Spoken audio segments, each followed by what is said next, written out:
إن الحمد لله نحمده ونستعينه ونستغفره ونعوذ بالله من شرور أنفسنا ومن سيئات أعمالنا من يهد الله فلا مضل له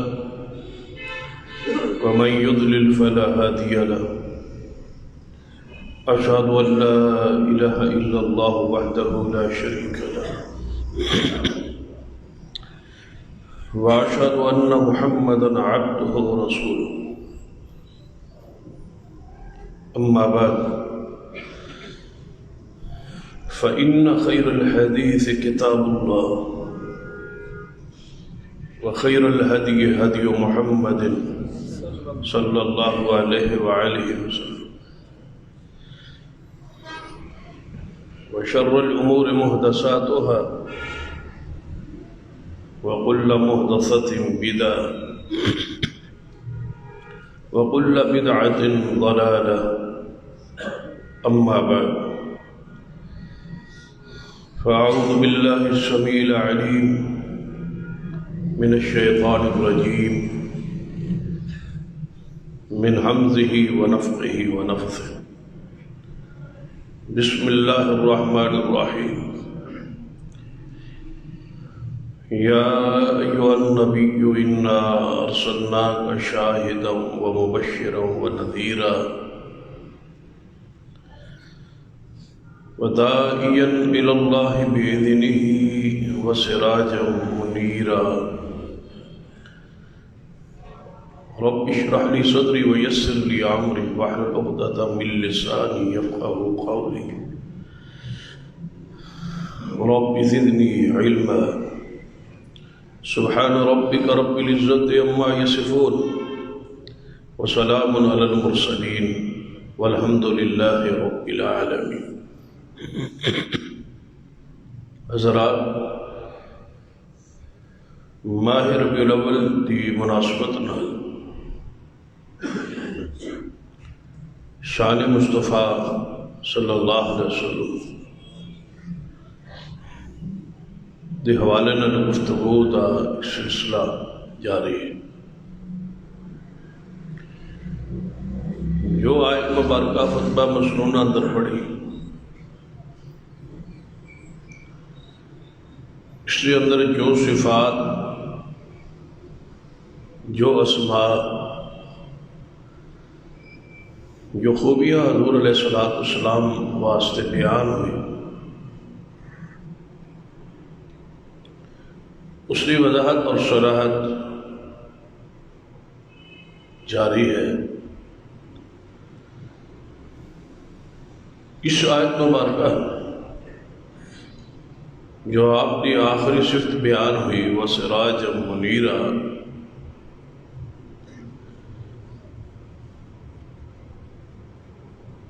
اس کی وضاحت گزشتہ خطبے اندر ہو چکی.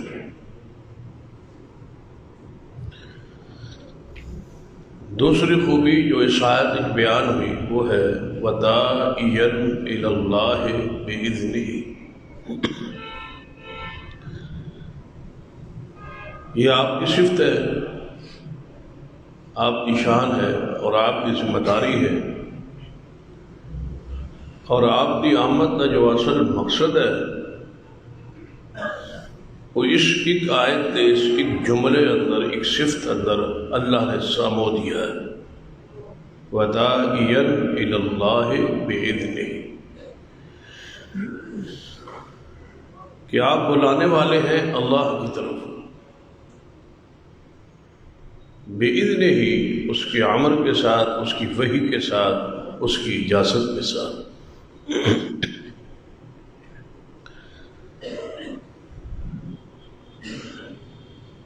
اس کے اندر جو بات سب تو پہلے قابل غور ہے وہ اس ایک جملے پر بِإِذْنِهِ، کہ آپ بلانے والے تو ہیں، داعی تو ہیں. وَمَنْ أَحْسَنُ قَوْلًا مِّمَّنْ دَعَا إِلَى اللَّهِ، جو اللہ کی طرف بلائے اس سے بڑا پیارا قول بات کس کی ہو سکتی. بات کے لحاظ سے، قول کے لحاظ سے سب سے اچھی بات یہ ہے کہ بندہ اللہ کی طرف بلائے، اور معذب اذان دینے والا شخص اسی وجہ تو معاشرے اندر بلند ہے، آواز بھی بلند ہے، اور قیامت والدن اس شخص کی گردن بھی بلند ہوئی اور دور سے پہچانا جائے گا یہ معذن ہے، یہ وہ شخص ہے جو اللہ کی طرف بلانے والا ہے۔ حی علی الصلاۃ،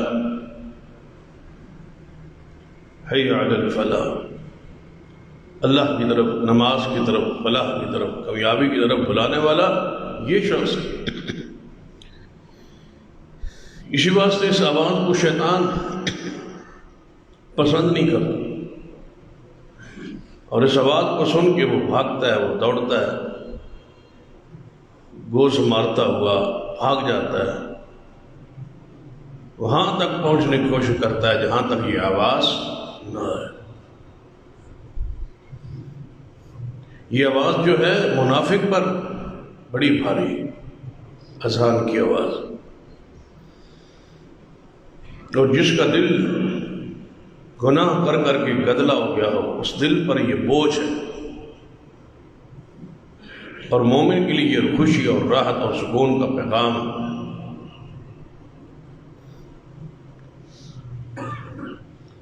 یہ ساری روحانیت جو ہے اس وجہ تو ہے یہ بلانے والا اللہ کی طرف بلا رہا ہے۔ تو نبی رحمت صلی اللہ علیہ وسلم اپنی اس صفت اندر، جس طرح ہر صفت اندر آپ کامل اور مکمل لیں، اسی طرح آپ داعی الی اللہ کی حیثیت سے بھی سب سے اعلیٰ اور بلند۔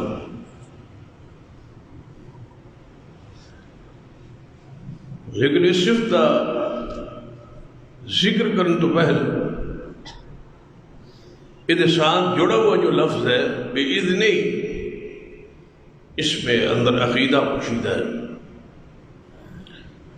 دعوت کا انداز پوشیدہ ہے، تقریر کا، واعظ کا، خطبے کا مواد، جو کچھ آپ نے کہنا ہے دینا ہے وہ پوشیدہ ہے۔ بلانے والا تو گانوں کی طرف بلاتا ہے، بلانے والا تو گناہ کی طرف بلاتا ہے، بلانے والا فحاشی اور بے حیائی کی طرف بلاتا ہے، بلانے والے تو لوگ ہیں جو شرک کی طرف بلاتے ہیں، بلانے والے تو ہیں جو بدعت کی طرف بلاتے ہیں، بلانے والے ہیں جو کفر اور ضلالت اور گمراہی اور گناہ کی طرف بلاتے ہیں۔ لیکن یہاں شرط ہے کہ بلانے والا بِإِذْنِ ہی کی شرط پر، معیار پر پورا اترے، اور وہی کچھ اپنی دعوت میں مواد اور دلائل دے جو اللہ نے آسمان سے نازل کی، بِإِذْنِ ہی۔ سب سے بڑے داعی کون ہے؟ محمد مصطفیٰ صلی اللہ علیہ وسلم۔ سب سے بڑے مقرر، سب سے بڑے خطیب، سب سے بڑے عالم، سب سے بڑے دعوت دینے والے محمد مصطفیٰ صلی اللہ علیہ وسلم۔ تو آپ کو پابند کیا گیا، شان کے لحاظ سے بھی، مقام کے لحاظ سے بھی، درجے کے بھی لحاظ سے بھی محمد مصطفیٰ صلی اللہ علیہ وسلم جیسا کوئی نہیں۔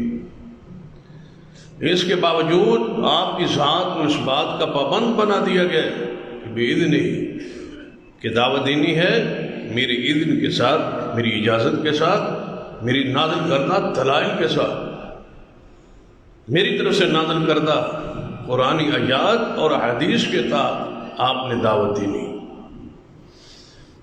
جب سرور کائنات محمد رسول اللہ صلی اللہ علیہ وسلم پابند ہے اپنے واعظ میں، اپنے خطبے میں، اپنے دعوت میں وہی کچھ کہیں جو اللہ نے آسمان سے نازل کیا ہو، تو بھلا اور کون ہے جو لطیفوں کے ذریعے، جو قصوں کے ذریعے، جو کہانیوں کے ذریعے، جو جھوٹے واقعات کے ذریعے لوگوں کو رلائے اور لوگوں میں بیان کرے؟ اللہ نے پابند کیا ہے محمد مصطفیٰ صلی اللہ علیہ وسلم کو کہ آپ وحی کے بغیر کچھ نہیں کہہ سکتے، اور اس پر بہت سارے دلائل موجود ہیں کہ نبی رحمت صلی اللہ علیہ وسلم وہی کچھ بیان کیا، فَاسْتَمْسِكْ بِالَّذِي أُوحِيَ إِلَيْكَ، پابند رہیے اس بات پر جو اللہ نے تمہاری طرف وہی فرمائی۔ آپ اگر صراط مستقیم پر ہے، اور یقیناً ہے، یاسین والقرآن الحکیم انک لمن المرسلین علی صراط مستقیم، آپ صراط مستقیم پر ہے، لیکن صراط مستقیم کے اوپر ہون کی جو وجہ ہے، فرمایا فاستمسک بالذی اوحی الیک انک علی صراط مستقیم، آپ صراط مستقیم پر ہیں، لہذا پابند رہیے اس چیز پر جو اللہ نے تمہاری طرف وحی کی۔ ان اتبع الا ما یوحی الی، میں کرتا بھی وہی کچھ ہوں جو میری طرف وحی آتی، اور جب تک وحی نہ آئے میں کچھ کرتا نہیں، کچھ کہتا نہیں۔ قرآن بہت سارے اس پر دلائل موجود ہیں، لیکن میری اور آپ کی ذمہ داری جو ہے، ہمارا جو فریضہ ہے، پیغمبر کی ذات جو نمونہ ہے، آپ کا اسوہ حسنہ کو اپنانا ہے ہم سب نے۔ تو قیامت تک کے لیے کوئی ممبر پر خطیب اور واعظ نہیں آ سکتا جب تک اس کے پاس وحی کا علم اور وحی کی معرفت اور پہچان اور اس کا بیان نہ ہو۔ ایک حدیث ہے جو سنن ابی داؤد کے اندر ہے کہ سرور کائنات محمد رسول اللہ صلی اللہ علیہ وسلم کے پاس ایک شخص آیا، عربی تھا، دیہاتی تھا، نیا نیا مسلمان تھا، تو نبی علیہ السلام کے پاس آ کے کہنے لگا، یا رسول اللہ صلی اللہ علیہ وسلم، اگر میں کچھ نماز تو بعد تواڈے اصحاب اکٹھے ہو گئے اور کچھ بات کہہ لاں، کچھ واز کر لاں، کوئی نصیحت کر لاں، تو کیا اجازت؟ آپ نے فرمایا ٹھیک ہے۔ نماز ہو گئی، نبی علیہ السلام نماز پڑھائی، سلام پھیرا، آپ نے خود فرمایا کہ میرے صحابہ، یہ تمہارا بھائی ہے، عربی ہے، دیہاتی ہے، نیا نیا اسلام میں داخل ہوا ہے، صحابی ہے، کچھ کہنا چاہتا ہے، کوئی بات نصیحت کرنا چاہتا ہے، تو اس کی بات نہ سن۔ صحابہ بیٹھے رہے، یہ شخص ممبر پہ چڑھا اور نبی علیہ السلام کے ساتھ بیٹھے تھے، یہ کھڑا ہوا، یہ بات شروع کرنے لگا، اللہ کی حمد و ثنا بیان کی، اور ساتھ ہی بات کہی، کیا لوگوں، اللہ اور اس کے رسول کی اطاعت کرو، کامیاب ہو جاؤ۔ اللہ اور اس کے رسول محمد صلی اللہ علیہ وسلم یہ جو آپ کے سامنے تشریف فرمایا ہے، اس کی اطاعت کرو، ان کی اطاعت کرو، کامیاب ہو جاؤ۔ ذرا آپ سوچیں کہ بات صحیح کہہ رہا ہے، اس میں کوئی غلطی نہیں۔ نبی علیہ السلام نے سن لیا، حضور بھی ساتھ تشریف فرمایا، وہ کھڑا ہے اور واز کر رہا ہے کہ اللہ اور اس کے رسول کی اطاعت کرو، کامیاب ہو جاؤ، اور ان دونوں کی نافرمانی نہ کرو، وگرنہ ذلیل ہو جاؤ گے، رسوا ہو جاؤ۔ بس اتنی بات کہنے کی دیر تھی کہ نبی علیہ السلام نے اس کے کپڑے کا پلو پکڑ کے کھینچا اور فرمایا بیٹھ جا، تو برا خطیب ہے۔ آگے حضور نے بات نہیں چلنے دی، آگے بات نہیں ہونے دیا، روک دیا حضور علیہ السلام، منع کر دیا اور فرمایا تو برا خطیب ہے، کیا کہہ رہا ہے؟ بھائی ذرا سوچو اس نے کیا کہا، اللہ اور اس کے رسول کی اطاعت کرو، کامیاب ہو جاؤ، اور ان دونوں کی نافرمانی نہ کرو، ناکام ہو جاؤ۔ اس سارے جملے میں جو قابل اعتراض بات ہے، ان دونوں کی نافرمانی نہ کرو، کس کی؟ اللہ اور اس کے رسول کی صلی اللہ علیہ وسلم۔ پہلے جملے میں ذرا وضاحت تھی، اللہ اور اس کے رسول دی اطاعت کرو کامیاب ہو جاؤ گے، اور ان دونوں کی نافرمانی نہ کرو۔ اگر یہ بات کہتا نا کہ اللہ اور اس کے رسول کی اطاعت کرو کامیاب ہو جاؤ گے، اللہ اور اس کے رسول کی نافرمانی نہ کرو ذلیل رسوا ہو جاؤ گے، بات درست تھی، بات ٹھیک تھی، حضور کو پسند تھی، جب اس نے کہا کہ دونوں کی نافرمانی نہ کرو، رسول اللہ فرمایا تو برا خطیب ہے، بیٹھ جا، تو نے مجھے اور اللہ کو ایک جملے میں اکٹھا کیوں رکھا ہے؟ اللہ تو اپنی مخلوق سے جدا ہے، ایک ضمیر میں ہمیں دونوں کو تو نے اکٹھا کیوں کیا ہے؟ دونوں کیوں کہا، الگ الگ کیوں نہیں کہا؟ خطیب کے لیے اتنا جملہ بھی حضور نے نہیں کہنے دیا۔ وَدَاعِيًا إِلَى اللَّهِ بِإِذْنِهِ، ہم پر کشادہ رہے ہیں، قصہ بیان کریں، کہانی بیان کریں، گپ بیان کریں، لطیفہ بیان کریں، لوگوں کو ہنسانا اور رلانا مقصود ہے، اس میں نوحہ پڑے، اس میں مرثیہ پڑے، اس میں کوئی دوڑا پڑے، اس میں کوئی گانا سنائے۔ سرور کائنات محمد رسول اللہ صلی اللہ علیہ وسلم کی ذات کے بارے میں رب کہتا ہے وَدَاعِيًا إِلَى اللَّهِ بِإِذْنِهِ، دائی وہ نہیں ہوتا جو کسی اور کہانیاں سنائے، وہ قصہ گو ہوتا ہے۔ دائی وہ ہے جس کے زبان سے صرف قرآن اور محمد مصطفیٰ کی حدیث کا بیان ہو، بس۔ نبی علیہ السلام نے کبھی بھی وحی کے بغیر نہ خطبہ دیا، نہ واعظ دیا، اور نہ ہی نبی علیہ السلام نے کبھی کوئی مسئلہ بنایا، وحی پر آپ پابند تھے۔ اور ساتھ یہ اشارہ بھی دے دیا جو وحی سے ہٹ جائے، جو منہج سے ہٹ جائے، جو عقیدے سے ہٹ جائے، جو خلاف توحید اور سنت بات کرے، اس کو ممبر سے اٹھایا بھی جا سکتا ہے، ہٹایا بھی جا سکتا ہے، اس کو پابند بھی کیا جا سکتا ہے، اس کا پلو کھینچا بھی جا سکتا ہے، اس کو سمجھایا بھی جا سکتا ہے کہ آپ پٹڑی سے اتر رہے ہیں۔ یہ دین نہیں، یہ شریعت نہیں ہے جو کچھ آپ کہہ رہے ہیں اور بیان کر رہے ہیں۔ اسٹیج وہی کا ممبر ہے، اس ممبر پر وہی بیان ہوگی، بس اس ممبر کے لیے وہی نازل ہوئی ہے، اور جب بیان میں وہی ہونا تو پھر وہ حدیث صحیح بخاری ذہن میں رکھے کہ نبی علیہ السلام کھجور کے خشک تنے کے ساتھ ٹیک لگا کے خطبہ دیتے تھے۔ جب آپ ممبر پہ آنے لگے پہلی مرتبہ تو وہ کھجور کا درخت بھی رونے لگا تھا کہ میں آج وہی سننے سے اور حضور کے وجود سے دور ہو گیا ہوں۔ یہ روحانیت ہے اس بات کی، اس نصیحت کی، اس درس کی، اس وحی کے پر مبنی خطاب کی آپ کے لیے بھی ضروری ہے۔ یہ تو ہے علماء اور خطباء اور واعظین کے لیے، آپ کے لیے بھی ضروری ہے کہ وہی کچھ سنیں جو اللہ کی طرف سے آیا ہے۔ چسکے کے لیے، کانوں کے سکون کے لیے قصے اور کوئی چیزیں جو آپ کو ظاہری طور پر لذت پیش کرے نہ سنا کرے، اپنے کانوں کو محفوظ رکھیں۔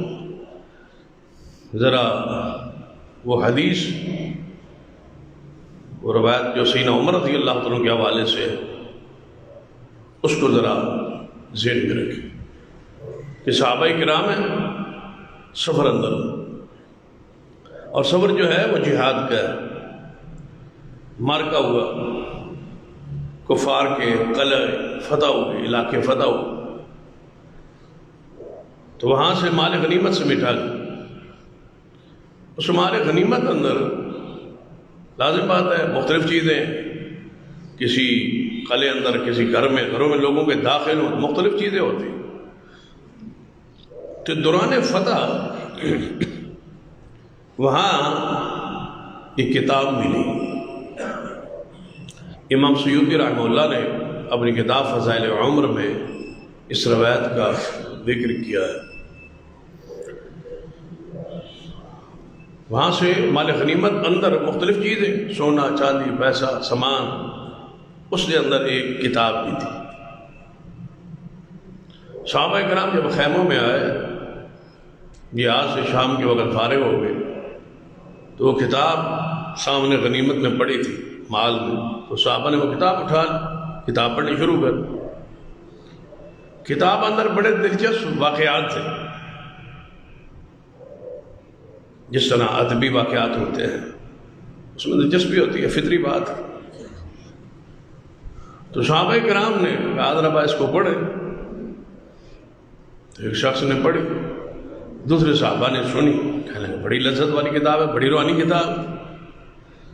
تو انہوں نے طریقہ بنا لیا کہ جب شام کے وقت واپس آتے نا، کہتے ہیں ذرا کتاب کھولو بھائی، اس کو ذرا پڑھیں، جو قصوں پر، ادبی واقعات پر وہ چیزیں مشتمل تھیں۔ اب امیر یہ لشکر جو تھے، کمانڈر جو تھے، انہوں نے ایک صحابی کو بلایا اور فرمایا جاؤ مدینہ جا کے امیر المومنین سیدنا عمر کو خبر دو کہ اللہ نے بڑی فتوحات سے نوازا ہے، وہ پریشان ہوں گے، انتظار میں ہوں، تو آپ جائیں وہاں جا کے خبر دیں۔ تو وہ صحابی رسول اپنے امیر لشکر کے حکم پر سیدنا عمر کے پاس مدینہ میں آئے۔ سیدنا عمر واقعی انتظار ہے،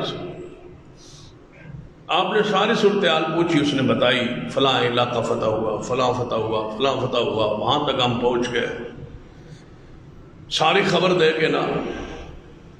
تو سیدنا عمر رضی اللہ عنہ فرمانے لگے پر ٹھیک ہے، یہ ساری خبریں جو کچھ آپ کہہ رہے ہیں وہ پہنچ گئی ہیں، لیکن اس سفر کا آپ جو آئے ہیں اتنا سفر کر کے بتا لیں، کوئی اس سارے سفر کا جہادی مارکے کا کوئی خاص واقعہ ہو تو وہ بتاؤ، کوئی خاص بات اس سفر۔ تو صحابی کہنے لگا ہے امیر المومنین، اور تو کوئی ذہن میں نہیں ہے، ایک خاص بات ہے کہ سفر جنہیں سانو مال غنیمت چوں ایک کتاب ملی سی، ایسو کتاب رکھی تھی، شام جدو پڑھی تو بڑی لذت آئی، بڑا سکون ہے، وہ تو بڑے بڑے واقعات سے تو ایسا پھر وہ طریقہ بنا لیا سا، شام جدو روزانہ مار کے وہ فارغ ہوندے سا، اسی اس کتاب نو پڑھتے سا، ایک صحابی پڑھتا تھی باقی سنتے سا۔ سیدنا عمر بڑے متوجہ ہوئے۔ اب سیدنا عمر کے ذہن میں جو بات تھی تو رات پڑھ رہے تھے رسول اللہ کے سامنے، جو گزشتہ جمعے واقعہ بیان ہو، تربیت تھی نا پیچھے رسول اللہ، تو حدیث سامنے یاد آ گئی۔ آپ نے اپنے غلام سے کہا ذرا درہ چوک کے لے آؤ، کوڑا، اور جڑا خبر لے کے آیا سی قاصد، فرمایا اس کو ذرا کوڑے دو چار لگاؤ، یہ بھی سنتا رہا ہے نا، انہوں میں دو چار کوڑے لگاؤ۔ اس نے کہا امیر عمر میرا قصور، میرا جرم، آپ نے کہا واقعہ سنا ہے، میں نے واقعہ سنا دیا۔ فرمایا تم وہ سنتے رہے کتاب، تم وہ کتاب پڑھتے رہے، یہ ہے وداعیا الی اللہ بعلم، فرمایا تم وہ کتاب پڑھتے رہے۔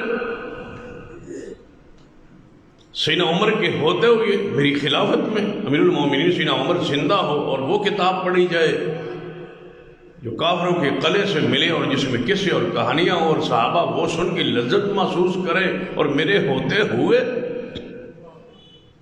تو میں ان کو کوڑے مارو، پھر ان کو واپس بھیجو اور ان سب کو جا کے پیغام بھیجو، امیر لشکر کو کہو کہ تم نے سورہ یوسف رات کو کیوں نہ پڑھی، کیا سورہ یوسف کا واقعہ تمہیں ادب سے بھرا ہوا سارے ادبیات کی جتنے بھی اس میں کوشیں ہیں کیا موجود نہیں تھی؟ کیا سورۃ الرحمن نہیں تھی؟ کیا سورہ یوسف نہیں تھی؟ تم نے وہ کتاب کیوں پڑھی؟ قرآن اور سنت کی موجودگی میں تم نے اس کے حساب سے لذت محسوس کیوں کی اور کیوں پڑھی اور کیوں یہ محفل سجائی اور کیوں تم رات کو صحابہ کرام کو منہج اور پٹڑی سے اتار کے وہ کتابیں سننے کے عادی بنا رہے ہو جو اللہ نے آسمان سے نازل نہیں کی؟ وداعیا الی اللہ بعلم، ان ساری کتابوں، قرآن پاک ایسی عظیم کتاب ہے جس میں سب کچھ موجود ہے. کیا پڑھنا چاہتے ہیں، کیا سننا چاہتے ہیں، جو کچھ آپ سننا چاہتے ہیں وہ قرآن میں محفوظ اور موجود ہے. تاریخی کتنے کتنے واقعات، اور قرآن پاک کو اسلوب اور اس کا بیان اور اس کی ترتیب، اس کو پڑھے. تو سیدنا عمر رضی اللہ تعالیٰ کوڑے لگائے اس شخص کو. اور آج سیدنا عمر آج ہے تو بتلاؤ یہ قصے اور کہانیوں پر مشتمل یہ کتابیں جو ہیں ان کی حالت کیفیت کیا ہو. تو سب سے پہلے وداعین اللہ کے اندر یہ چیز داخل اور شامل ہے کہ بات ممبر پر ہوئی ہو جو منزل من اللہ ہو. جو محمد مصطفیٰ پابند ہے تو اور کون ہے جس کو چھوڑ دیا جائے اور اسے پوچھا نہ جائے. حضور یہ بات کہیں کہ آج کے بعد میں شہد نہیں پیوں گا، اور رب کہے یا ایھا النبی لما تحرم ما احل اللہ لک. اور کون ہے جس کو روکا نہ جائے. حضور صحابی کو دیکھ کے ماتھے پر تیوری چڑھائے، عبس وتولی ان جاءہ الاعمی. اور کون ہے، کس کی حیثیت اور کس کا مقام. ولو تقول علینا بعض الاقاویل. سب سے سخت اور سب سے توحید پر اور عقیدے کو پوری طرح قوت بخشنے واسطے یہ آیت ایک ہی کافی ہے. وَلَوْ تَقَوَّلَ عَلَيْنَا بَعْضَ الْأَقَاوِيلِ. اے محبوب اگر آپ وہ بات کہہ دیں اس ممبر پر جو ہم نے نہ کہی ہو، بھلا اس تو بات کوئی گنجائش رہ گئی ہے کسی اور کہانی اور اپنی طرف سے کوئی بات یا لطیفے سنانے کی. فرمایا محبوب وَلَوْ تَقَوَّلَ عَلَيْنَا بَعْضَ الْأَقَاوِيلِ. اگر آپ وہ کہہ دیں جو ہم نے نہ کہی ہو، وہی نہ آئی ہو، اذن نہ آیا ہو، امر نہ آیا ہو، اور آپ اس ممبر پر وہ بات کہہ دیں جو ہم نے نہ کہی ہو، تو ہم کیا کریں؟ آپ کے دائیں کندھے سے پکڑ کے آپ کی گردن کو کاٹ کے رکھ دیں. یہ قرآن ہے. ہم آپ کے دائیں بازو سے پکڑیں اور شہرک کو کاٹ دیں. کوئی بندہ ایسا نہیں ہے میری مخلوق میں اور زمین میں جو آپ کو مجھ سے چھڑا دے. حضور کو رب یہ کہہ رہا ہے تو کیا یہ سارے شہرک کاٹنے والے لوگ نہیں ہیں؟ ان کی حیثیت کیا ہے؟ عام واعظ کی، عام خطیب کی، عام مقرر کی کیا حیثیت ہے کہ وہ کسے سنائے اور کہانیاں سنائے اور ہمیں رلائے؟ رسول رحمت صلی اللہ علیہ وسلم کو روکا جا رہا ہے جو وحی کے پابند ہے. اور میرا ایمان اور عقیدت یہ ہے کہ حضور نے کبھی کوئی بات ایسا کہنی نہیں تھی جو رب کی رضا کے بغیر ہو. رب نے بنایا ہی قانون ہے لیکن بذریعہ محمد مصطفیٰ بنایا. یہ خبردار اس ممبر پر بے اذن ہی کو بغیر دعوت نہیں ہے. بعض لوگ کہتے ہیں کہ ڈرانے کے لیے جھوٹا واقعہ یا قصہ کوئی کہانی نہیں، کھڑ کے کوئی بیان کرنے تھا کہ لوگ ڈر جائیں، نہیں. نذیر کا مقام بھی اس آیت سے، اس جملے سے پہلے آ رہا ہے جو آئندہ خطبے میں ہوگا انشاءاللہ، کہ آپ بشیر بھی ہیں اور نذیر بھی ہیں. اور نذیر کے جو مقام ہے، جو حیثیت، ہم داعی اللہ پہ غور کرتے ہیں، بے اذنی پہ توجہ نہیں ہوتی کہ بے اذنی کے اندر پورا دین ہے، پورا اسلام ہے، پوری وحی ہے. داعی بن جانا کوئی آسان نہیں ہے. اس پر شرط ہے بلغوا انی ولو آیہ. کیا معنی ہے اس کا؟ بڑی مشہور حدیث ہے کہ ہر بندہ مبلغ ہے جی، ہر بندہ واعظ ہے جی، ہر بندہ خطبہ دے سکتا ہے جی، ہر بندہ ہی پہنچا سکتا ہے. ایک آیت بھی ہو تو اس کو پہنچا سکتا ہے. بس ٹھیک ہے، یہ تو سمجھ آ گئی ہے. اصل جو اس کے اندر چھپا ہوا فلسفہ ہے وہ کیوں نہیں سمجھے؟ بلغوا انی ولو آیہ. پہنچاؤ وہی کچھ جو ایک آیت کیوں نہ ہو. کیا مانا؟ گھنٹے کا بعد جھوٹ کرتے کرتے بیان کرتے کرتے نہ کرنا، کسا کوئی نہ کرنا، کسے نہ سنانا. بلغوا انی ولو آیہ. ایک آیت ہی بیان کیوں نہ ہو وہی جو آیت ہو. اس میں اختصار سمجھ نہیں آ رہی، اس میں جامعیت سمجھ نہیں آ رہی، اس میں عقیدہ سمجھ نہیں آ رہا. بلغوا انی، میری طرف سے وہ پہنچاؤ. ایک آیت ہے بس وہ پہنچا دو. ایک آیت پڑھتے پڑھتے بندہ گھنٹہ لگا دے اور اس میں کسی اور کہانیاں ساتھ ملا کے کہے بلغوا انی ولو آیہ، میں مبلغ ہوں، ایک آیت ہی آندھی ہوئے تو وہ بھی دسو، ایک آیت تو آتی ہے بس وہی پہنچاؤ جو آتی ہے، جو آیت ہے وہ پہنچا دو، جو آیت نہیں ہے اس پہ چپ کرو، بلغوا انی ولو آیہ۔ اور حدیث جو ہے نبی علیہ السلام نے وہ بندہ جو مجھ سے حدیث سنے، جو سنی ہے وہ محفوظ رکھے، یاد رکھے، اور جیسے سنی ہے ویسے پوچھا ہے، ساتھ کوئی پنچر لگانے کی بھی اجازت نہیں ہے، ساتھ اپنی طرف سے کوئی درایت بنانے کی بھی اجازت نہیں ہے، ساتھ اپنی طرف سے کوئی اس کو رنگ دینے کی بھی اجازت نہیں ہے، جیسے سنے ویسے پوچھا ہے، یہ بإذن ہی کا تقاضا ہے۔ اور نبی رحمت جناب محمد رسول اللہ صلی اللہ علیہ وسلم جب کوئی بات کہتے اس میں اضافہ یا کمی کچھ کرنا ہوتی تو اللہ کی طرف سے وہی آتی، تب ہوتی تھی۔ اللہ کا یہ اختیار ہے، بندے کا یہ اختیار ہی نہیں کہ اس میں اپنی مرضی سے کوئی اضافہ یا کمی کرے۔ ذرا وہ حدیث سنو جو صحیح البخاری، یہ دو حدیثیں آپ نے ذہن میں رکھیں تاکہ بإذن ہی کی اصل جو روحانیت ہے، جو اصل اس کی کیفیت ہے وہ سمجھ آئے کہ اس ممبر پہ چڑھنا اور کھڑے رہنا اور بیان کرنا کتنا مشکل امر ہے اور یہ ذمہ داری۔ اور نبی علیہ السلام نے فرمایا میں معراج کی رات ایسے واعظین اور خطیبوں کی زبانوں کو کینچی سے کٹتا ہوا دیکھا جو اپنی طرف سے گھڑ کے بیان کرتے ہیں۔ نبی علیہ السلام نے انجام بھی دیکھ کے بیان کر دیا ہے، لیکن یہ تو ہے وَنَذِيرًا کے تحت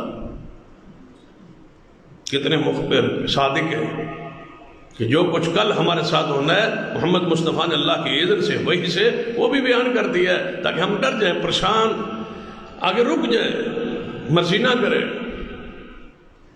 ذرا وہ حدیث ذہن میں رکھے کہ نبی علیہ السلام کے پاس ایک شخص آیا، کہنے لگا یا رسول اللہ صلی اللہ علیہ وسلم میں اللہ کی راہ میں جہاد کے لیے نکلا ہوں، مارکا ہے، جہاد جاری، اگر میں کافروں کے ساتھ لڑتا آگے بڑھتا شہید ہو جاؤں تو کیا میرے سارے پچھلے جو گناہ ہیں وہ معاف ہو جائے؟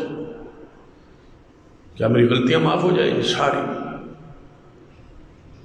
نبی علیہ الصلوۃ والسلام نے فرمایا ہاں، ساری غلطیاں تیری معاف ہو جائیں، کوئی گناہ قیامت والے دن آپ سے پوچھا نہیں جائے گا، غلطیاں معاف ہو جائیں۔ یہ خوش ہوا، بڑا خوش ہوا، خوش ہو کے دوڑتا جا رہا ہے جہاد کی طرف، کفار کی صفوں کی طرف، کہ حضور نے اتنی بڑی خبر دے دی ہے کہ لڑتا جاؤں آگے بڑھتا جاؤں، لڑتا جاؤں آگے بڑھتا جاؤں، شہید ہو جاؤں، جنت میں چلا جاؤں۔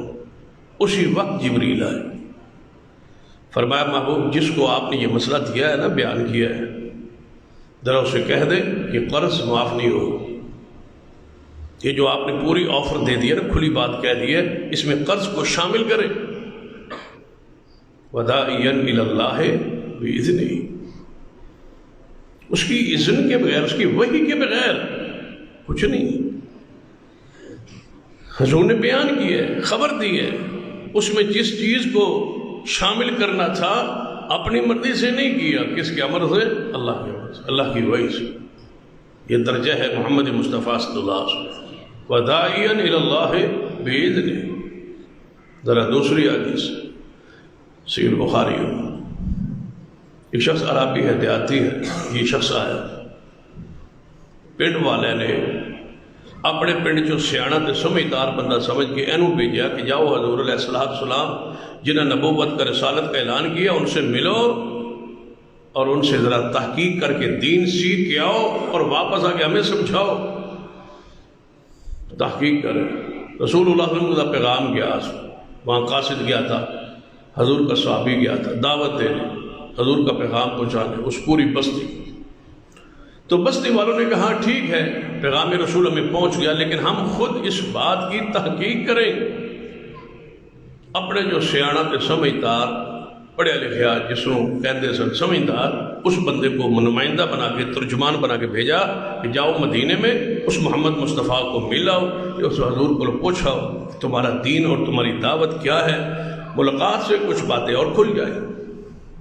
یہ شخص وہاں سے اپنی سواری پہ سوار ہو کے یہ مدینے میں پہنچا،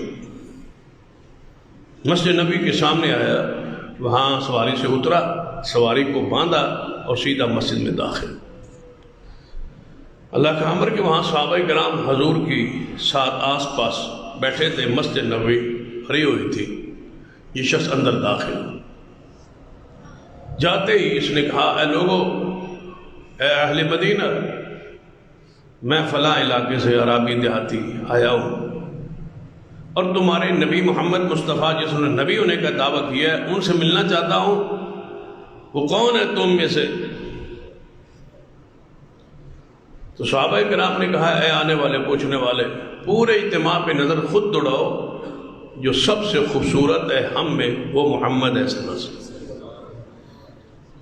صحابہ بھی تجربہ کرنے لگے، بلا اس کی سمجھداری، اس کا فہم، اس کی عقل مندی کو دیکھتے ہیں۔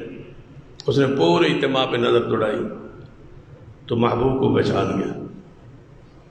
کہتا ہے اگر حسن پہ ہے نا فیصلہ کہ تم میں سے سب سے چہرہ چمک کس کا رہا ہے، دمک کس کا رہا ہے، خوبصورت کون ہے، تو وہ مجھے لگتا ہے یہ ہے محمد صلی اللہ علیہ وسلم۔ انہوں نے کہا تو نے صحیح پہچانا، یہ ہمارے رسول ہے صلی اللہ علیہ وسلم۔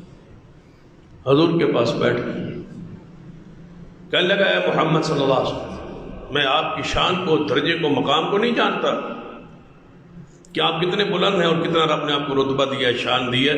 میں تو سادہ جا بندہ اور پنڈ اور جنگل کے رہنے والا تھا، قوم نے نمائندہ ترجمان بنا کے بھیجا ہے، تو آڈا نمائندہ وہاں گیا تھا، اس نے یہ بات کہی تھی، مجھے تو قوم نے تحقیق کے لیے اور آپ سے کچھ سوالات کے لیے بھیجا ہے، اگر میں اپنے پینڈو اور خالص سادہ انداز میں سوال کر لوں تو تسی ناراض تو نہیں ہو جاؤ، کیونکہ میں نہیں پتا تو سٹیٹس، مقام، درجہ کتنا بلند ہے، تو کس انداز میں گفتگو کرنی ہے، کیسے سوال کرنا ہے، یہ پہلی ملاقات ہے، میں آپ کے درجے شان کو تو نہیں نہ جانتا، میں اپنے انداز میں سوال کر لوں تو ناراض ہو جاؤ گے۔ حضور نے فرمایا نہیں، جو ہم سے سوال کرے ہم اس سے ناراض تو نہیں ہوتے، آپ پوچھیں کیا پوچھنا چاہتے۔ کہنے لگا بتاؤ کہ اللہ نے آپ کو واقعی نبی بنایا ہے،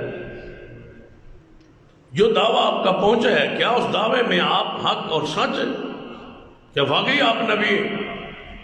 نبی علیہ السلام نے فرمایا کوئی شک نہیں، یا ایھا النبی انا ارسلناک، اے نبی ہم نے بنایا ہے نا، ہم نے بھیجا ہے نا۔ سارا قرآن پڑھو، جتنی صفات ہیں حضور کی، ہر صفت سے پہلے اللہ نے اس چیز کو لازم بیان کیا ہے کہ یہ درجہ، یہ مقام ہم نے دیا ہے محمد مصطفیٰ رسول۔ سارا قرآن کوئی ایک صفت، کوئی ایک خوبی جو حضور کی بیان کی گئی ہو قرآن میں اور جس کو رب نے اپنی طرف منسوب نہ کیا ہو، ایسی نہیں ملے گی۔ جہاں ذکر آیا یہ شان، یہ خام مقام ہم نے دیا ہے۔ انا اعطیناک الکوثر، ہم نے دیا ہے۔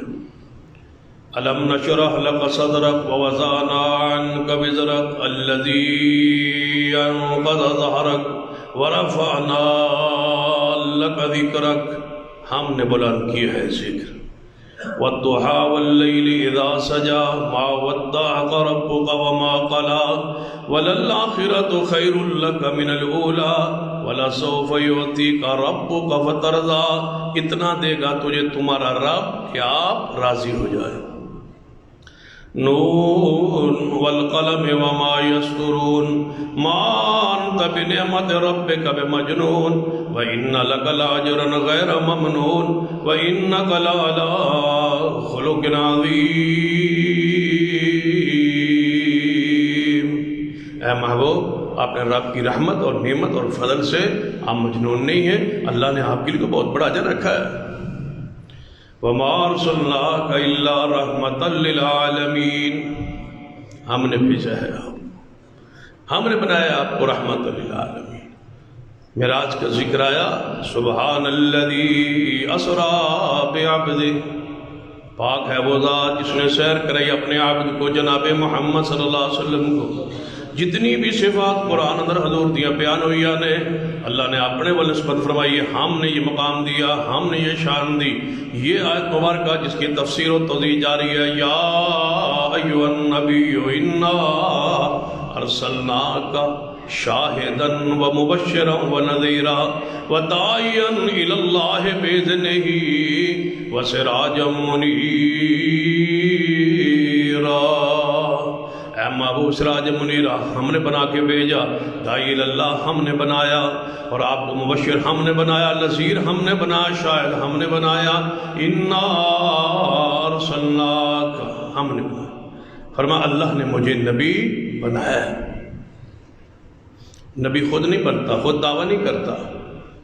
نبی کو رب بناتا ہے, رب بھیجتا ہے. اور پھر اس نے اعلان کیا میں نے محمد کو بھیج دیا ہے, اب قیامت تک کسی کو نہیں بھیجوں گا. یہ بھی اعلان اس نے نہیں کیا. رب نے اس کے بعد بنایا ہی نہیں, بنانا ہی نہیں, ضابطہ ہی کلوز ہو گیا ہے, قانون ہی خط کلوز کر دیا گیا ہے کہ اب قیامت تک اللہ کسی کو نبوت دے کے دنیا میں نہیں بھیجے. جس کو ملنی ہے وہ حضور سے پہلے. عیسیٰ ابن مریم آئیں گے لیکن نبوت حضور سے پہلے وہ لے چکے ہیں اور دنیا میں آ چکے ہیں. اللہ کسی کو نبی نہیں بنائے گا, کسی کو رسول نہیں بنائے گا. اس باب کو ہی کلوز کر دیا گیا. تو نبی علیہ السلام فرمایا ہاں اللہ نے مجھے نبی بنایا. صحابی کہنے لگا, رابی کہنے لگا محبوب جی میں کس طرح تحقیق میں جاؤں, کس طرح آپ کو دلیل آپ سے پوچھوں, کیا دلیل ہے کہ آپ کو اللہ نے نبی بنایا؟ دعویٰ تو ہے آپ کا, لیکن دلیل کی تہ تک اندر میں کس طرح پہنچاں گا, میں نہیں پہنچ سکتا. لیکن تھوڑا چہرہ ویکھ کے محسوس ہوتا ہے کہ تھوڑا چہرہ جھوٹے انسان دا نہیں. ایسا خوبصورت چہرہ, چمک نور والا چہرہ جو ہے وہ کسی جھوٹے انسان کا نہیں ہوتا. جھوٹے پر تو پھٹکار اور دھتکار اور نحوست چھپ اچھائی ہوتی ہے چہرے. چلو آپ کو رسول بنایا گیا, نبی بنا کے بھیجا گیا ہے. جی کہنے لگا ہے محمد صلی اللہ علیہ وسلم تھوڑے چہرے تو اندازہ ہوتا ہے, اور تو میرے پاس کوئی دلیل نہیں. آپ کا دعویٰ ہے کہ اللہ نے آپ کو رسول بنایا ہے. بس اتنا تحقیق کے لیے ذرا دل کے اطمینان کے لیے پوچھنا چاہتا ہوں کہ قسم دے سکتے ہو؟ قسم دے دو, اللہ کا نام لے کے ذرا قسم اٹھا دو. نبی علیہ السلام نے فرمایا من اس ذات کی قسم ہے جن آسمان و زمین بنائے کہ اللہ نے منو نبی بنایا. یا ایھا النبی انا ارسلناک ہم نے بھیجا ہے آپ کو. محبوب علیہ السلام نے قسم اٹھائی ہے. رابی کہنے لگا محبوب جی کلمہ پڑھا لو, مسلمان بنا لو. کلمہ پڑھیا در اسلام میں داخل ہویا ہے. عرض کرتا ہے محبوب جی میں کلمہ دے پڑھ لیا, مسلمان ہو گیا, تھوڑے صحابیت دے دائرے اندر آ گیا. میں دسو اسلام اندر کوئی اور چیز جیڑی مجھ پہ لاگو ہوئے, فرض ہوئے, میں نے کچھ فردی چیزاں دس دیو. تو اسی بڑے دور رہنے, جنگلی رہنے, تے مال مویشی پالنے, تے روزانہ ساڑھے کل مدینے تے نہیں آیا جاتا, تھوڑے کل مشکل ہے کہ اسی پہنچ سکی. اتنا دین میں دس دیو جس پہ عمل کرو اور قیامت وال جنت میں تمہاری اطاعت کی وجہ سے تمہاری ملاقات ہو جائے. رہیں گے تو جنت میں پھر سکون سے, اطمینان سے, جہاں محمد مصطفیٰ صلی اللہ علیہ وسلم ہو, جنت میں رہیں. کہنے لگے ٹھیک.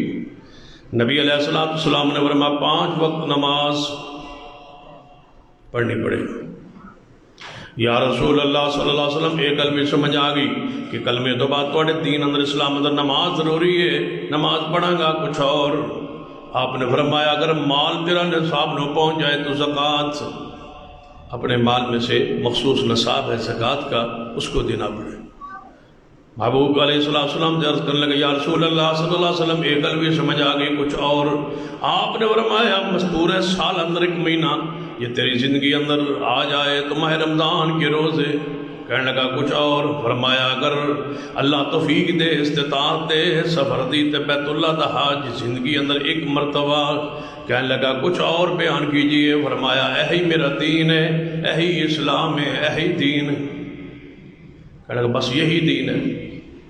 حضور نے فرمایا بس یہی دین. کہ اٹھیا ہے تے اٹھ کے آندا ہے محبوب جی واللہ لا ازید علی ھذا ولا انقص۔ اے محبوب جی جس طرح تساں اپنی نبوت رسالت تے قسم چکی ہے، میں یہ قسم چک کے آنا جو تھوڑی زبان تو سنیا ہے، نہ ادھے وچ کمی کراں گا نہ اضافہ کراں گا، وداعیا الی اللہ باذنہ، اللہ کے امر کے ساتھ، اللہ کی اجازت کے ساتھ، اللہ کے اذن کے ساتھ، اللہ کی وحی کے ساتھ، وہی پر قائم رہوں گا۔ حضور وہی کے ساتھ بیان کر رہے ہیں اور وہ جواب میں کہہ رہے ہیں وہی پر قائم رہوں گا، اس دین پر قائم رہوں گا، قسم ہے اس اللہ کی جس نے آپ کو حق کے ساتھ بھیجا ہے، نہ اضافہ کروں گا نہ کمی کروں گا۔ پورا دین یہی ہے، وداعیا الی اللہ باذنہ، نہ اضافہ نہ کمی، اسی پر قائم رہوں گا۔ جو محمد مصطفیٰ صلی اللہ علیہ وسلم کی زبان پاک تو سنے، سن کے اٹھ کے تے قسم چک کے پچھانو چل پہ اپنی قوم ال اپنی بستی ال۔ نبی علیہ السلام نے فرمایا میرے صحابہ افلح ان صدقہ دخل الجنہ ان صدقہ، یہ قول تے پکا تے سچا رہا تے میں محمد بشارت دینا اللہ انہوں جنت ہی داخل کرے۔ یہ جنتی ہے شخص جو کہہ رہا ہے میں نہ دین میں اضافہ کروں گا نہ کمی کروں گا۔ اس لیے بدعت حرام ہے کہ وداعیا الی اللہ باذنہ، حضور پابند ہیں وہی کے۔ ہم کون ہوتے ہیں وہی سے آگے کرنے والے پچھلے والے؟ حضور نے کام نہیں کیے، صحابہ نے نہیں کیے، یہ بدعت ہے اور بدعت حسنہ ہے جی، کہتے حرج کیے، اس میں حرج کیا ہے، اس میں حرج کیا ہے؟ اگر حرج نہ ہوتا تو حضور کرتے، حضور نے نہیں کیا تو یہی تو سب سے بڑا حرج۔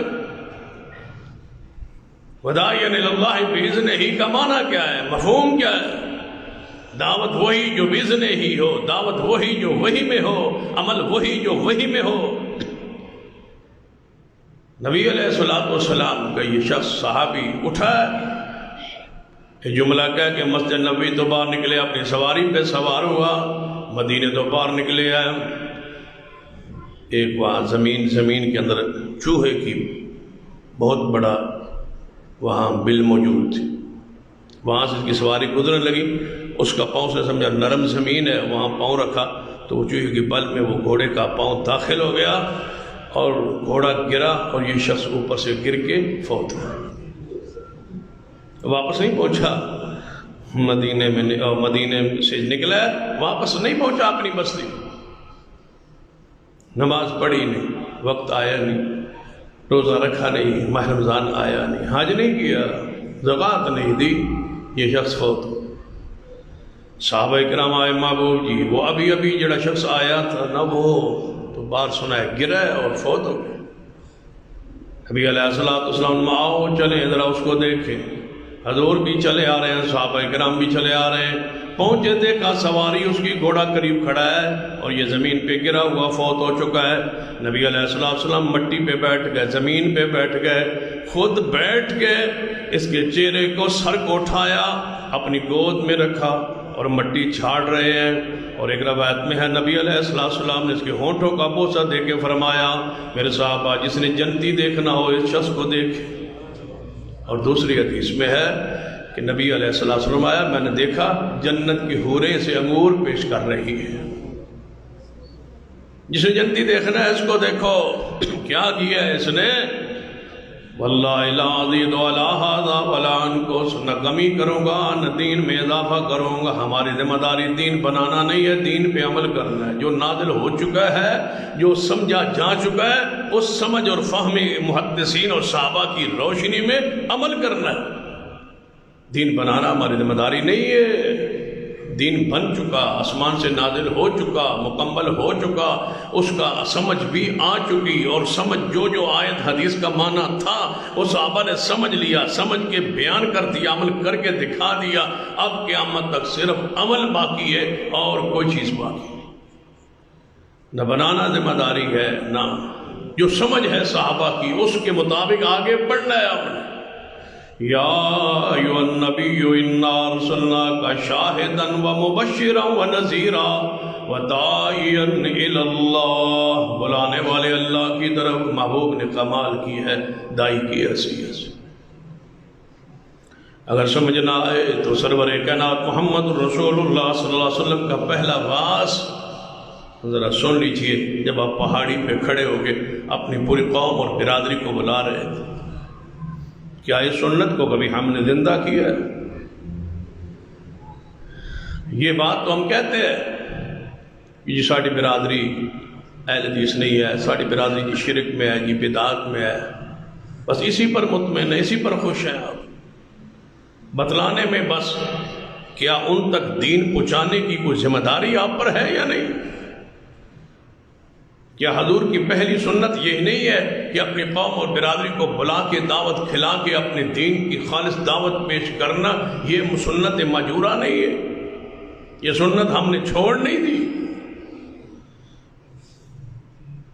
کیا ہم نے برادری کو کبھی دعوت پہ، روٹی پہ، ولیمے پر، خوشی پہ بلاتے ہو، غمی پہ بلاتے ہو، وہاں تمہیں کوئی نظر نہیں آتا یہ کس مسلک کا ہے؟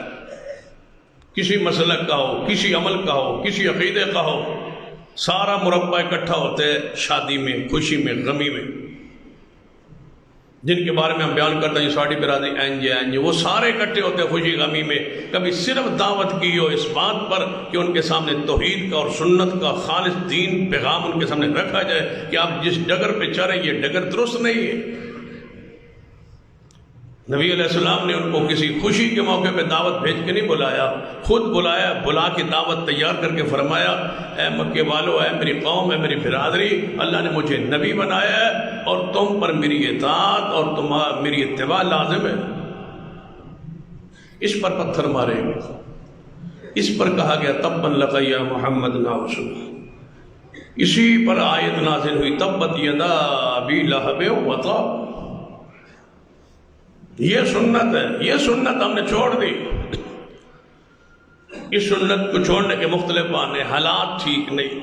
کوئی کہتا ہے حالات ٹھیک نہیں، کوئی آتا جی اپنی پیڑھی تھلو ڈنڈا ڈنڈا پھیرو جی، اپنی چرپائی نو صاف ستھرا رکھو جی، اپنا گھر صاف رکھو جی، تسی آپ ٹھیک رہو، دوجن چھڈو جی. یہ کس کا اصول ہے، کس کا فرمولہ ہے کہ دوسروں کو چھوڑ دو؟ عزیز علیہ ما عنتم حریص علیکم بالمؤمنین لعلک باخع نفسک. اے محبوب تم اپنی جان گوا بیٹھو گے لوگوں کے غم میں، یہ جہنم میں جا رہے ہیں، یہ آگ میں جا رہے ہیں. تمہیں پتہ ہے یہ شرک میں، بدعات میں، خرافات میں، اور تم سکون سے صبر سے بیٹھو، کوئی بات نہیں ہے. جہاں کوئی لگا اس کو لگا رہنے دو، اپنا کام کرو، اپنا کاروبار کرو، کسی کو چھوڑو نہیں، اپنا چھوڑو نہیں، دوسرے کو چھیڑو نہیں. یہ کہاں ہے؟ یہ کس کا فرمولہ ہے؟ لکم دینکم ولی دین، یہ تو کافروں کا قول ہے. لکم دینکم ولی دین کا معنی کیا ہے؟ کہ اپنا چھوڑو نہیں تو دوسرے کو چھیڑو. بھائی چھیڑنا ہے آپ کو، فرض ہے آپ پر. اہل شرک کے شرک کو رد کریں، بدعات کا رد کریں، ان کو سمجھائیں، ان کو واعظ کریں، ان کو ہاتھ جوڑیں، ان کو دعوت دیں، ان کو پیغام دیں. کیسٹوں کے ذریعے، کتابوں کے ذریعے، تقاریر کے ذریعے، واعظ کے ذریعے، خطبات کے ذریعے. کبھی آپ نے یہ تصور کیا ہے، کبھی آپ نے یہ عمل کیا ہے کہ آپ جمعے پر آتے ہیں بھائی ایک ایسے شخص کو لایا جائے جو عقیدے پر نہیں ہے، شرک پر، بدعات پہ، اس کو محنت کر کے لایا ہے. ہر بندہ ایک تہیہ کر لے کہ ایک بندہ میں ساتھ لاؤں گا تو کیا تبدیلی چند سالوں میں نہیں آ سکتی؟ آپ نہا دھو کے نکلتے ہی بڑے مشکل سے اور پھر پہنچتے ہیں آپ جمعہ پڑھنے جا رہے ہیں. جمعہ آپ پڑھنے جا رہے ہیں، یہ واعظ ہے، یہ دین ہے، یہ خطبہ ہے. لوگوں کو اصلاح کرنی ہے، دوسروں کو، پڑوسیوں کو کون لائے؟ کیا ہفتہ بھر آپ محنت نہیں کر سکتے کہ بندے کو میں نے ساتھ لے کے جانا؟ یہ تڑپ کب پیدا ہو؟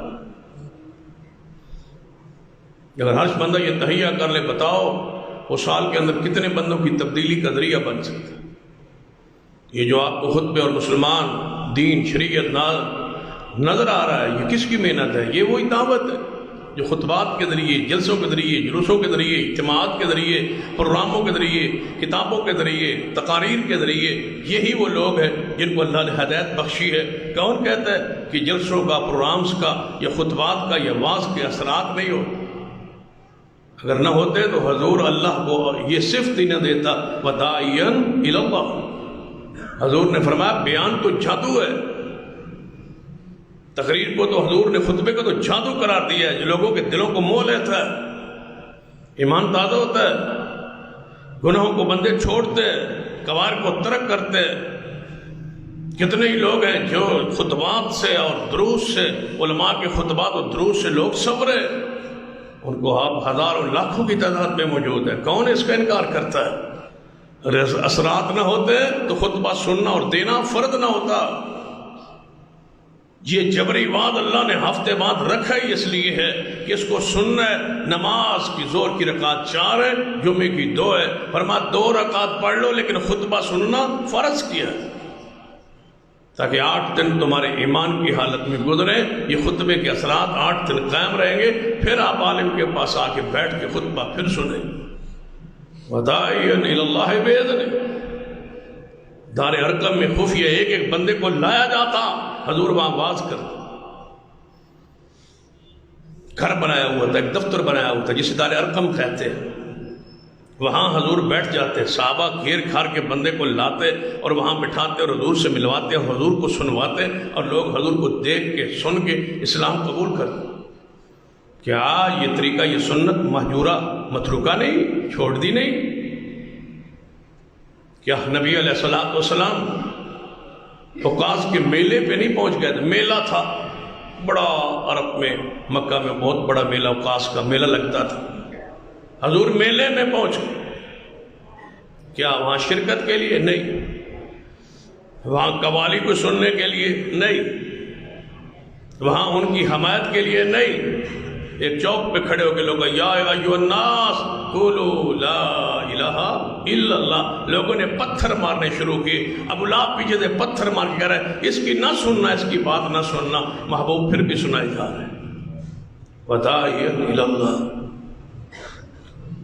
طائف کا مشکل ترین دن آیا تھا، اس کو پڑھ کس لیے گئے تھے؟ کاروبار کرنے کے۔ طائف میں انگوروں کے باغ تھے، وہ لینے کے لیے، وہ دینے کے لیے، وہ کھانے کے لیے۔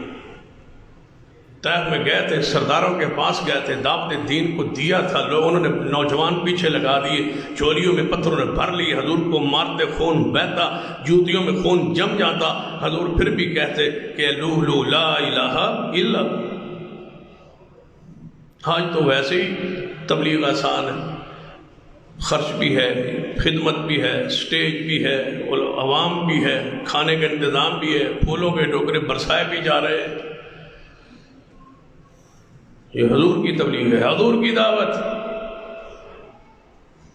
پڑھ لیں نبی علیہ السلام، سفر ہجرت ہے، کتنا مشکل ترین سفر ہے ہجرت میں، لیکن مدینے جاتے جاتے مکہ سے چلے 8 دن کا سفر ہے، تقریباً بعض مورخین نے، محدثین نے 14 کے قریب، بعض نے 18 کے قریب لوگ راستے میں جن کو حضور دعوت دے کے صحابی بنا کے، مسلمان بنا کے مدینے پہنچے۔ بندہ ڈر کے نکلا ہوا ہو، چھپ کے نکلا ہوا ہو، سواریوں پہ سوار ہو، سفر میں دعوت یاد ہوتی۔ ام معبد، سراقہ بن مالک، سیدنا عبیدہ، یہ ساری شخصیات جو ہیں راستے سفر میں حضور کی دعوت پر اسلام قبول کیا ہے۔ قباء میں پہنچے، مدینہ میں قباء بستی میں پہنچے، مدینہ سے باہر، تو حضور کا 8 دن کا یہ سفر، تھکاوٹ کا سفر، پہاڑیوں کا سفر، اونٹوں پر سفر، جانتے ہی سب سے پہلے کیا ہم آرام کریں؟ 8 دن 10 دن تو بندہ یار اتنا لمبا سفر کر کے آیا، آپ کو تو کسی دوسرے شہر میں سے ہو گیا، شام کو درس ہو تو آپ نہیں آتے، وہ جی میں گیا سا، جی میں اتھے گیا سا، جی میں اتھے گیا سا، میں اتھے گیا سا، لہذا میں درس نہیں سن سکتا، میں اتھے گیا سا۔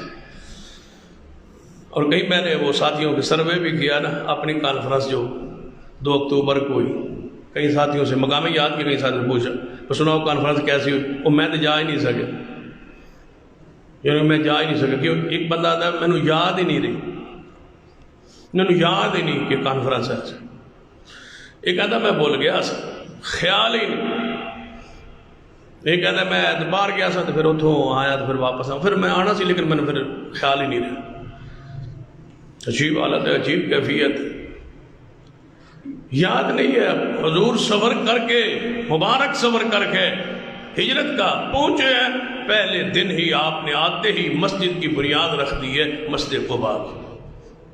دعوت کا یہ سلسلہ اللہ اس میں برکت رکھے۔ کچھ دنوں بعد یہاں قیام کے بعد مدینہ کی طرف رخ کیا، راستے میں بنو سلیم کے پاس سے گزرے، وہاں حضور کا نماز کا وقت ہو گیا، حضور نے فرمایا چلو یہاں بھی مسجد کی بنیاد رکھتے ہیں۔ یہاں 10 سال ہو گئے پنڈوں میں 1 2 4 بندے لے کے پھرتا ہے، مسجد نہیں بناتا۔ جمعے والے دن کسی اور پنڈ میں نکل جاتا ہے، آگے پیچھے جناب وہاں بیٹھ رہا ہے، نمازیں ادھر ہی پڑھ رہا ہے، سارے بدعات و خرابات میں پھنسا ہوا ہے۔ وہ جی ساڑھے پنڈ مسجد کوئی نہیں، تو مسجد نہیں ہے تو تم کہاں بیچو نا، اپنے معاملات، اپنی زمین بیچ دو، زمین کا کچھ حصہ بیچ کے مسجد کھڑی کر دو نا، چھپر کوئی بنا لو نا، کوئی کچی بنا لو نا، مسجد تو کھڑی کرو۔ اچھی چودھری کے علاقے جمعہ تھا میرا وہاں کا 2 4 سال پہلے، جمعے کے بعد 2 3 ساتھی آ کے ملے مجھے، وہ کہہ رہے جی وہ ہمارے گاؤں میں مسجد نہیں، ہم نماز پڑھ لیں دوسری مسجد میں، دوسروں کے پیچھے نماز پڑھ لیں، ہمارے پنڈ مسجد کو نہیں۔ میں کہ تھوڑے پنڈ مسجد کو نہیں، تُسے نماز کتنے پڑھو گے؟ تھوڑے پنڈ جی مسجد ہی کوئی نہیں، پھر تسی نماز کتنے پڑھو گے؟ جی نہیں دوجیاں دی ہیں ساڈی کوئی نہیں۔ تو میں کہ تمہیں کتنے سال ہو گئے حدیث میں؟ کہ 9 سال۔ تو میں کہ ہجے تک مسجد نہیں پڑھی تو پھر پوچھنے دی لوڑ کیڑی؟ 9 سالوں میں جس بندے نے مسجد نہیں کھڑی کر سکا، کچی کھڑی کرے نا، ایک بیٹھک کو وقف کر دینا، 10 مرلے پلاٹ ہے اس میں 4 مرلے مسجد کے لیے وقف کر دینا، 5 مرلوں میں رہ لینا۔ مسجد فرض ہے یا گھر رہ کے بنا کے وہاں رہنا فرض ہے؟ ایمان نہیں بچانا، اسلام نہیں بچانا، دین نہیں بچانا، دوسروں کو نہیں پہنچانا، آپ مکان کا کچھ حصہ وقف کر دینا۔ کیا ضروری ہے؟ کون سا گاؤں ہے جس میں گاؤں میں 10 5 مرلے بندے کے پاس نہیں؟ اپنے مکان کو چھوٹا کر لینا۔ نبی علیہ السلام نے آتے ہی مسجد کو قائم کیا ہے، یہ دعوت دین کے لیے ضرورت ہے، فرض ہے۔ مسجد کے بغیر رہنا جرم ہے، حرام ہے۔ جہاں مسجد نہیں ہے وہاں رہتے کیوں ہیں؟ ہجرت کر جائیں، مکان بیچ دیں، اس بستی میں چلے جائیں جہاں مسجد موجود ہے، اور اگر نہیں ہجرت کرنا چاہتے تو پھر وہاں مسجد کھڑی کریں۔ کوئی کہتا ہے جی وہ پنڈ دے وچ کو نہیں، باہرلی سائڈ تے مسجد بن جاتی، اس واسطے سے نہیں بنائی۔ وہ اس واسطے کیوں نہیں بنائی؟ بنائیں۔ وداعیا الی اللہ باذن قبا، بن سلیم، مسجد نبوی، تینوں کی بنیاد رسول اللہ نے ایک دن میں رکھی ہے، پہنچتے گئے ہیں بنیاد مسجد۔ مسجد کے بغیر مچھلی پانی کے بغیر رہ سکتی ہے؟ جس طرح مچھلی پانی کے بغیر نہیں رہ سکتی، اس طرح مومن مسجد کے بغیر نہیں رہ سکتا۔ مسجد فرض ہے، ضروری ہے، بنائے جہاں جہاں پر ہے، کھڑی کرے مسجد۔ عمارت بعد میں بنتی رہے، چھپر بنا لے، خیمہ لگا لے، نماز قائم کرے۔ جہاں حضور سفر میں جاتے، رات 1 رات قیام کرنا ہوتا، حضور فرماتے یہاں پڑاؤ ڈالو، خیمے بنا لو، خیمے لگا لو، اور سب سے پہلے خیمہ مسجد کا لگانا جہاں 3 وقت کی ہم نماز جماعت کے ساتھ پڑھیں۔ حضور سفر میں قیام میں خیمہ لگا دیں۔ وداعیا الی اللہ بعز، اللہ کی طرف دعوت دینے والے تھے اور کامل دعوت دی ہے آپ نے۔ مزید اس پر آئندہ خطبے اقول قولی ھذا واستغفر اللہ لی ولکم ولسائر المسلمین وآخر دعوایا الحمد للہ۔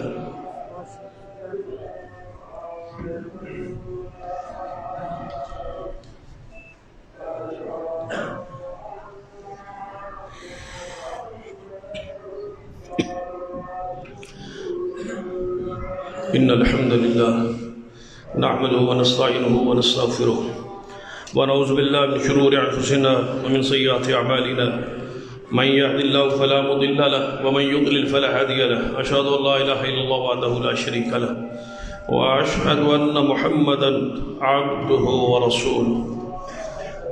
حضرات، آج انشاءاللہ العزیز عشاء کی نماز کے بعد 30 چک جنوبی میں جو چوکی باگٹ کے قریب ہے، وہاں اس گاؤں کی بستی کی 9ویں سالانہ کانفرنس ہو رہی، جس میں انشاءاللہ حضرت مولانا قاری سرفراز حیدر صاحب، حضرت مولانا عبدالرزاق طاہر صاحب اور حضرت علامہ حشام الہی ظہیر صاحب انشاءاللہ یہ علماء کرام خطابات فرمائیں گے، اور یہاں سے انشاءاللہ ایک بس کا روانہ ہوگی مغرب کی نماز کے بعد۔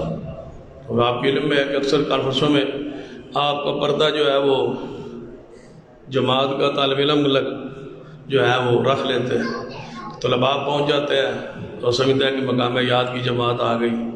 تو آج طلباء جو کہ چھٹیوں پر ہے، تو آج آپ کے پردہ رہنے کا دن ہے، اس کے لیے ضروری ہے کہ آپ کو جانا پڑے گا مقامی جماعت۔ مقامی جماعتیوں سے یوتھ فورس کے جوانوں سے گزارش ہے کہ وہ تیاری کریں، اور مغرب کی نماز کے بعد یہاں سے قافلہ روانہ ہوگا۔ سارے احباب اس پروگرام میں ضرور شرکت فرمائیں۔ ان الحمد للہ نحمده ونستعینه ونستغفره ونعوذ باللہ من شرور انفسنا ومن سیئات اعمالنا، من يهد الله فلا مضل له ومن يضلل فلا هادي له، اشهد ان لا اله الا الله وحده لا شريك له واشهد ان محمدا عبده ورسوله، اما بعد فان خير الحديث كتاب الله وخير الهدي هدي محمد صلى الله عليه وسلم، وشر الامور محدثاتها وكل محدثة بدعة وكل بدعة ضلالة، اما بعد فاعوذ بالله من الشيطان الرجيم، بسم الله الرحمن الرحيم، والعصر ان الانسان لفی خسر الا الذين امنوا وعملوا الصالحات وتواصوا بالحق وتواصوا بالصبر، ربنا اغفر لنا ولاخواننا الذين سبقونا بالايمان ولا تجعل في قلوبنا غلا للذين امنوا ربنا انك رؤوف رحيم، اللهم اشف مرضانا ومرضى المسلمين، اللهم رب اعوذ بالباس رب الناس واشف انت شافي لا شفاء الا شفاءك وشفاء لا يغادر سقما، اللهم اعز الاسلام والمسلمين، اللهم عافية سائر المسلمين، سبحان ربك رب العزة عما يصفون وسلام على المرسلين والحمد لله رب العالمين۔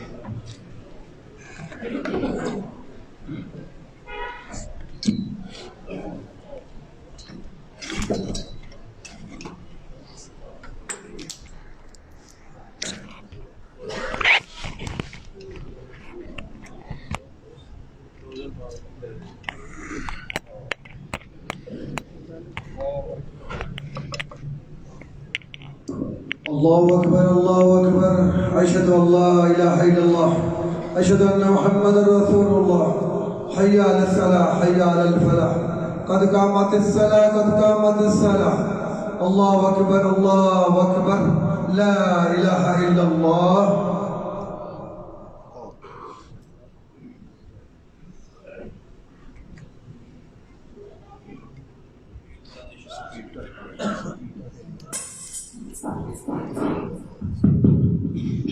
مل جائے اور ملا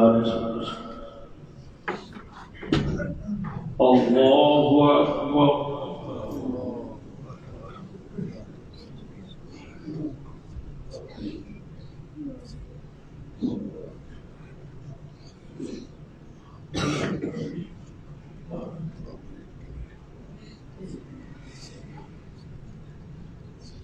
الحمد لله رب العالمين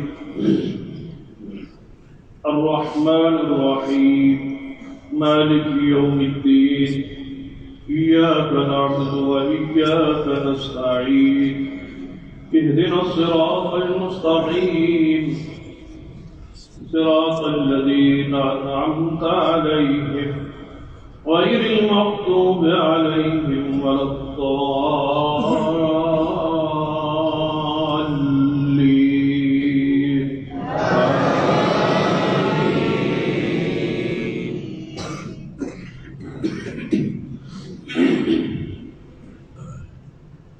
سبح اسم ربك الأعلى الذي خلق وسوى والذي قدر فهدى والذي أخرج المرعى وجعله غثاء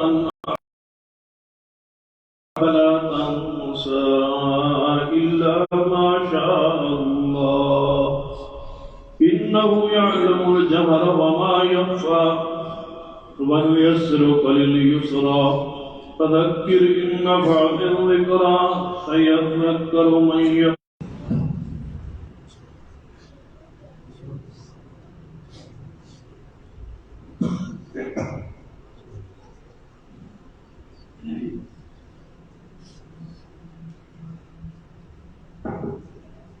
سمع الله لمن حمده۔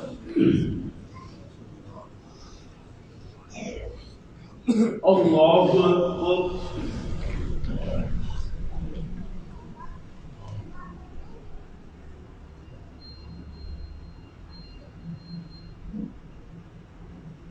اللہ اکبر۔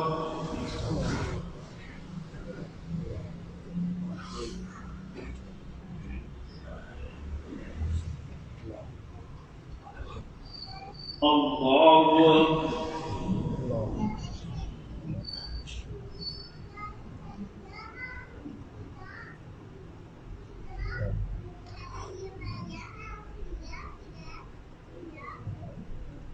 الله أكبر.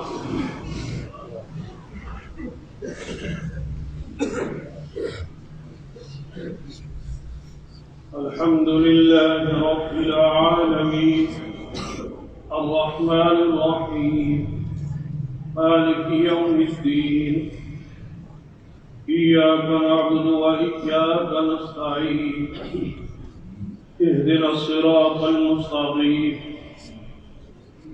صراط الذين أنعمت عليهم غير المغضوب عليهم ولا الضالين.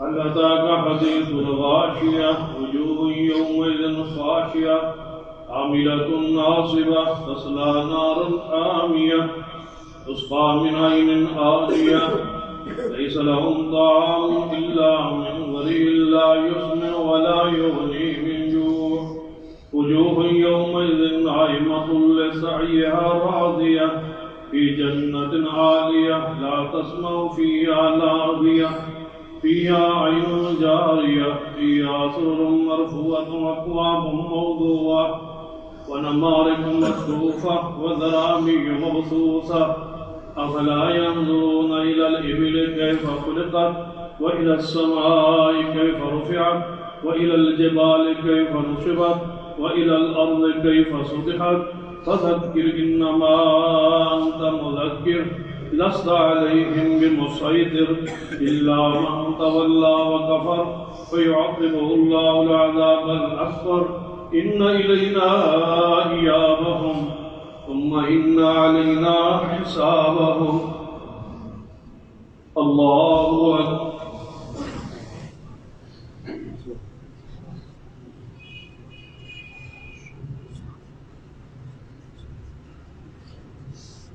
سمع الله لمن حمده. الله أكبر.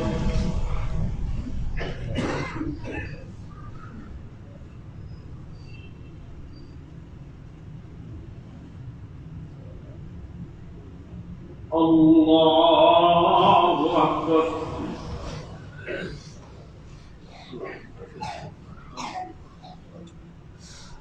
الله أكبر.